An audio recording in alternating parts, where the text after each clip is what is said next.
Good morning everyone, and sa ating Professor Dr. Joel Salibio. I'm Ana Rose Rempilio and I will discuss the national territory.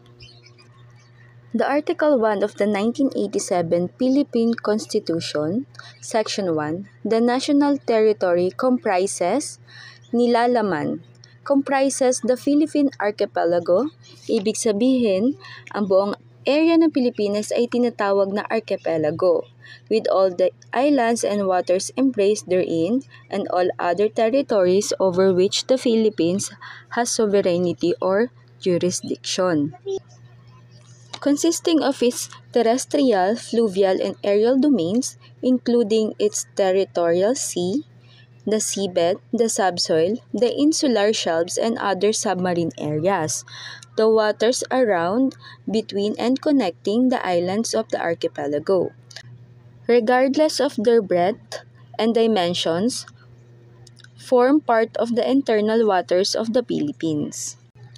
Tatlo yung comprises na binanggit ni Section 1 ng Article 1. Number 1 is the archipelago, number 2 is yung internal waters na sinasabi, and number 3, all other territories over which the Philippines has sovereignty and jurisdiction. Tatlo yung binanggit dyan.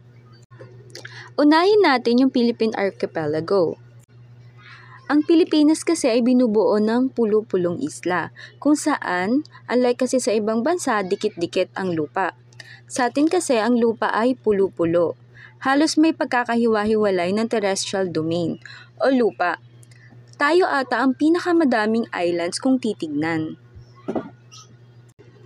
Yun po yung tinatawag na Philippine Archipelago, na binubuo ng Luzon, Visayas, Mindanao. There are three components of the national territory. First is the terrestrial domain.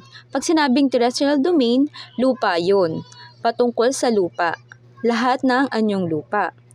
Kapatagan, kabundukan, agricultural lands, mineral lands. Lahat ng anyong lupa, yan po ay nakapaloob sa terrestrial domain.